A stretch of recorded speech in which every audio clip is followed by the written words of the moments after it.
Hello everyone, welcome to my channel. ಇವತ್ತು ನಾವು restaurant ಸ್ಟೈಲಲ್ಲಿ ಮಾಡುವಂಥ ಬಟರ್ ಚಿಕನ್ ಹೇಗೆ ಮಾಡೋದು ಅಂತ ನೋಡೋಣ.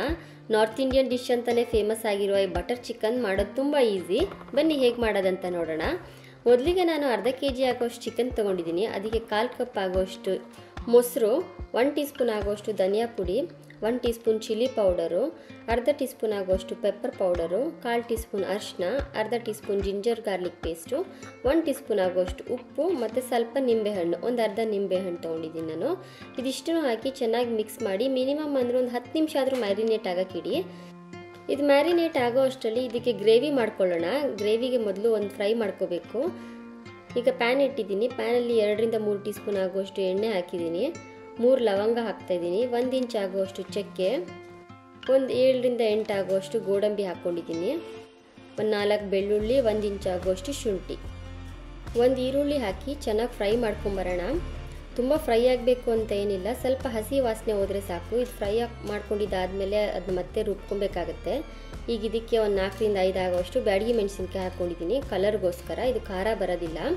ಒಂದು ಚಿಕ್ಕ ಟೊಮೆಟೊ ತೊಗೊಂಡಿದ್ದೀನಿ, ಅದನ್ನು ರಫಾಗಿ ಕಟ್ ಮಾಡ್ಕೊಂಡಿದ್ದೀನಿ. ತುಂಬ ಫೈನ್ ಚಾಪ್ ಏನು ಮಾಡ್ಕೊಳ್ಳೋದು ಬೇಡ. ಇದೆಲ್ಲ ಚೆನ್ನಾಗಿ ಫ್ರೈ ಮಾಡ್ಕೊಂಡಿದ್ದಾದಮೇಲೆ ಲಾಸ್ಟಲ್ಲಿ ಸ್ಟವ್ ಆಫ್ ಮಾಡಿಬಿದ್ದಾದಮೇಲೆ 1 ಮುಷ್ಟಿ ಆಗೋಷ್ಟು ಕೊತ್ತಂಬರಿ ಸೊಪ್ಪು ಹಾಕ್ಕೊಂಡು ಒಂದು ಸತಿ ಮಿಕ್ಸ್ ಮಾಡ್ಕೊಂಡಿದ್ದೀನಿ. ಈಗ ಇದನ್ನೆಲ್ಲ ತಣ್ಣಗಾಕಿಡೋಣ. ತಣ್ಣಗಾದ್ಮೇಲೆ ಇದನ್ನ ರುಬ್ಕೊಂಬರೋಣ. ಸ್ವಲ್ಪ ನೀರು ಹಾಕ್ಬಿಟ್ಟು ಫೈನ್ ಪೇಸ್ಟ್ ಮಾಡ್ಕೊಂಬರಬೇಕು. ತುಂಬ ನುಣ್ಣಗಿರಬೇಕು ಪೇಸ್ಟು, ಆ ಗ್ರೇವಿ ತುಂಬ ಚೆನ್ನಾಗಿ ಬರುತ್ತೆ. ನೋಡಿ, ಈ ರೀತಿಯಾಗಿದ್ದರೆ ಸಾಕು. ಮತ್ತು ಅದೇ ಪ್ಯಾನ್ಗೆ ಒಂದು ಸ್ವಲ್ಪ ಬಟರು ಮತ್ತು ಒಂದು ಸ್ವಲ್ಪ ಎಣ್ಣೆ, 2 ಟೀ ಸ್ಪೂನ್ ಆಗುವಷ್ಟು ಎಣ್ಣೆ, ಒಂದು 4 ಟೀ ಸ್ಪೂನ್ ಆಗುವಷ್ಟು ಬಟರ್ ಹಾಕ್ಕೊಂಡಿದ್ದೀನಿ. ಇಷ್ಟು ಹಾಕಿ ಕಾದ್ಮೇಲೆ ನಾವು ಆವಾಗಲೇ ಮ್ಯಾರಿನೇಟ್ ಮಾಡಿ ಇಟ್ಕೊಂಡಿದ್ವಲ್ಲ ಚಿಕನ್ನು, ಅದನ್ನು ಹಾಕ್ಕೊಂಡು ಫ್ರೈ ಮಾಡ್ಕೊಂಬರೋಣ. ಒಂದು 80% ಆಗುವಷ್ಟು ಚಿಕನ್ ಫ್ರೈ ಆಗಿರಬೇಕು, ಬೆಂದಿರಬೇಕು. ಅಲ್ಲಿವರೆಗೂ ನಾವು ಇದನ್ನ ಈ ಬಟರಲ್ಲೇ ಚೆನ್ನಾಗಿ ಫ್ರೈ ಮಾಡ್ಕೊಳ್ಳೋಣ. ಹೀಗೆ ಚೆನ್ನಾಗಿ ಫ್ರೈ ಮಾಡ್ಕೊಳ್ಳಿ. ಒಂದು 5 ಮಿನಿಟ್ಸ್ ತೊಗೊಳುತ್ತೆ ಟೈಮು. ಈ ರೀತಿಯಾಗಿ ಚೆನ್ನಾಗಿ ಫ್ರೈ ಮಾಡ್ಕೊಂಡಿದ್ದಾದಮೇಲೆ ಇದನ್ನೆಲ್ಲ ಒಂದು ಬೌಲಿಗೆ ಶಿಫ್ಟ್ ಮಾಡ್ಕೊಂಬಿಡೋಣ.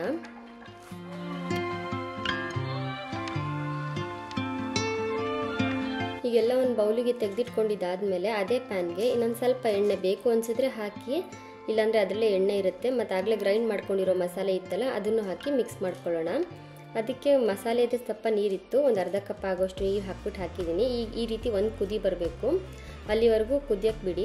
ಅದಾದಮೇಲೆ ಅದಕ್ಕೆ ಅರ್ಧ ಟೀ ಸ್ಪೂನ್ ಆಗೋಷ್ಟು ಚಿಲ್ಲಿ ಪೌಡರು, ಅರ್ಧ ಸ್ಪೂನ್ ಆಗೋಷ್ಟು ಧನಿಯಾ ಪುಡಿ, ಅರ್ಧ ಟೀ ಸ್ಪೂನ್ ಆಗೋಷ್ಟು ಗರಂ ಮಸಾಲ, ಅರ್ಧ ಟೀ ಸ್ಪೂನ್ ಆಗುವಷ್ಟು ಉಪ್ಪು ಹಾಕ್ತಾಯಿದ್ದೀನಿ. ಉಪ್ಪು ಸ್ವಲ್ಪ ನೋಡ್ಕೊಂಡು ಹಾಕಿ, ಯಾಕಂದರೆ ಆಗಲೇ ಮ್ಯಾರಿನೇಷನ್ಗೂ ಚಿಕನ್ಗೂ ನಾವು ಹಾಕಿದ್ದೀವಿ ಉಪ್ಪು. ಈಗ ಗ್ರೇವಿಗೆ ಎಷ್ಟು ಬೇಕಾಗುತ್ತೋ ಅಷ್ಟೇ ಉಪ್ಪು ಹಾಕಿ ಹೀಗೆಲ್ಲ ಈ ರೀತಿ ಮಿಕ್ಸ್ ಮಾಡ್ಕೊಂಡಿದ್ದಾದಮೇಲೆ ಒಂದು ಕುದಿ ಬಂದ ತಕ್ಷಣ ಆಗಲೇ ಫ್ರೈ ಮಾಡಿ ಎತ್ತಿಟ್ಕೊಂಡಿದ್ವಲ್ಲ ಚಿಕನ್ನು, ಅದನ್ನು ಹಾಕಿ ಮಿಕ್ಸ್ ಮಾಡಿ. ಚಿಕನ್ ಹಾಕಿ ಮಿಕ್ಸ್ ಮಾಡಿದ್ದಾದಮೇಲೆ ತುಂಬ ಹೊತ್ತೇನು ಬೇಯಿಸೋದು ಬೇಡ. ಒಂದು ಕುದಿ ಅಂದರೆ ಒಂದು 3 4 ನಿಮಿಷ ಅಷ್ಟು ಕುದ್ರೆ ಸಾಕು. ಒಂದು ಸ್ವಲ್ಪ ಹೊತ್ತು ಕ್ಲೋಸ್ ಮಾಡಿ ಇಡಿ. ಇದಾದಮೇಲೆ ನಾನು ಅದಕ್ಕೆ ಸ್ವಲ್ಪ ಕೊತ್ತಂಬರಿ ಸೊಪ್ಪು ಹಾಕೋತಾ ಇದ್ದೀನಿ, ಸಣ್ಣಗೆ ಹೆಚ್ಚಿರೋ ಕೊತ್ತಂಬರಿ ಸೊಪ್ಪು, ಮತ್ತು 1-2 ಟೀ ಸ್ಪೂನ್ ಆಗೋಷ್ಟು ಫ್ರೆಶ್ ಕ್ರೀಮ್ ಹಾಕೋತಾ ಇದ್ದೀನಿ. ಅದು ರೆಸ್ಟೋರೆಂಟ್ ಕ್ರೀಮಿ ಟೇಸ್ಟ್ ಕೊಡೋಕ್ಕೋಸ್ಕರ ಹಾಕೋತಾ ಇದ್ದೀನಿ. ಇಲ್ಲ ಅಂದರೂ ಪರವಾಗಿಲ್ಲ, ನಡೆಯುತ್ತೆ. ಒಂದು 2 ಟೀ ಸ್ಪೂನ್ ಹಾಕ್ಕೊಂಡ್ರೆ ಸಾಕು.